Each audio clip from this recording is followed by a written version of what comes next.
Hi hello friends, welcome to Mouni cine updates. ரொம்ப ஷாக்கிங்கான ஒரு அப்டேட் தான். ஆல்ரெடி நம்ம அப்டேட்டுமே கொடுத்துருந்தோம்.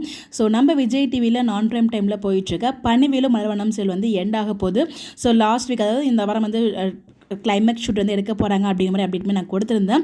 அதே மாதிரி வந்து பார்த்தீங்கன்னா நேற்றுக்கு கிளைமேக்ஸ் ஷூட்டிங் வந்து எடுத்து முடிச்சிருக்காங்க. ஸோ அந்த அப்டேட் வந்து பார்த்திங்கன்னா அந்த செல்லில் ஆக்ட் பண்ண ஆக்ட்ரஸ் எல்லாமே வந்து ஷேரும் பண்ணியிருக்காங்க. நம்ம வினுஷா வந்து பார்த்திங்கன்னா ஒரு வீடியோ மாதிரி ஒன்று ஷேர் பண்ணியிருந்தாங்க குட்டியாக. ஸோ அதில் வந்து பார்த்திங்கன்னா முடிய போகுது, ரொம்பவே வருத்தமாக இருக்குது, கஷ்டமாக இருக்குது அப்படின்னு மாதிரி சொல்லியிருந்தாங்க.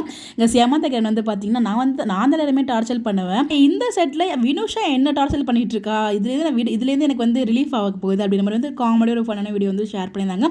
ரொம்பவே கஷ்டமாக இருக்குங்க. இந்த சீரியல் ஒரு நல்ல ஒரு கான்செப்ட், நல்ல கதைக்களத்தோடு மூவ் ஆகிட்டு இருக்கு, எல்லாருக்கும் பிடித்த மாதிரியும் இருக்குது, யாராலுமே இதை அக்செப்ட் பண்ணவே முடியல.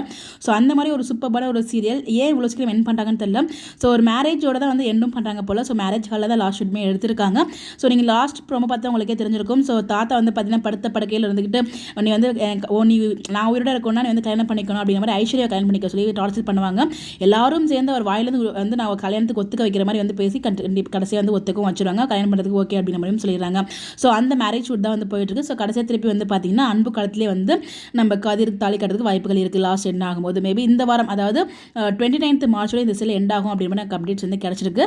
இந்த லாஸ்ட் டே அப்போ வந்து பார்த்தீங்கன்னா நம்ம ஹீரோ வந்து டிஃப்ரெண்ட் லுக்கில் ஃபோட்டோஸ் எல்லாமே ஷேர் பண்ணி நம்ம சித்தார்த்தை பொறுத்த வரைக்கும் இது மாதிரி ஃபோட்டோஸ்லாம் ரேராக தான் ஷேர் பண்ணுவார். ஸோ அந்த மாதிரி வந்து பார்த்தீங்கன்னா நேற்றுக்கு வந்து ஃபோட்டோஸ் எல்லாமே ஷேர் பண்ணியிருந்தாங்க. அந்த ஃபோட்டோஸ் உங்களுக்காக நான் ஷேர் பண்ணியிருக்கேன். உண்மையிலே வந்து பார்த்தீங்கன்னா சித்தார்த்தோட ஆக்டிங்குமே ரொம்ப சூப்பராக இருக்கும். வினிஷா சித்தார்த் அவங்களோட பேருமே ரொம்ப நல்லா இருந்துச்சு, ஸ்டோரியுமே ரொம்ப நல்லா இருந்துச்சு. பட் ஏன் இவ்வளோ சீக்கிரம் என் பண்ணுறாங்க, டிஆர்பி ஓரளவுக்கு இல்லாட்டியும் ஏதோ நல்லா பர்ஃபார்ம் பண்ணுறாங்களே, ஸ்டோரி நல்லா இருக்குல்ல அப்படிங்கிற மாதிரி யோசிக்காமல் இவ்வளோ ஷார்ட்ஸ் பண்ண இதில் டைம்லேயே வந்து பார்த்தீங்கன்னா இந்த ஒரு சிலமே என் பண்ணுறாங்க. பட் அதான் கொஞ்சம் வருத்தமாக இருக்குது. இதுக்கு பதிலாக வேறு ஏதாவது சில கூட என் பண்ணியிருக்கலாமோ அப்படிங்கிற மாதிரி எனக்கு தோணுச்சு. பிகாஸ் இப்போ ரீசெண்ட் டைமில் ரொம்ப சூப்பராக மூவ் பண்ணிட்டு இருக்காங்க இந்த ஒரு ஸ்டோரியை, இந்த ஒரு சீரியலை. எக்ஸாக்டாக ஏன் என்ன ரீசன்லாம் நமக்கு தெரியல, சீரியல் வந்து எண்ட் ஆகுது. ஸோ கண்டிப்பாக வந்து அவங்களோட ஃபேன்ஸ், அந்த சீரியலுக்கான ஃபேன்ஸ் வந்து ரொம்ப வருத்தப்படுவாங்க. ஸோ கவலைப்படுறது கண்டிப்பாக வேறு ஒரு சீரியலை கம்பேக் கொடுப்பாங்க.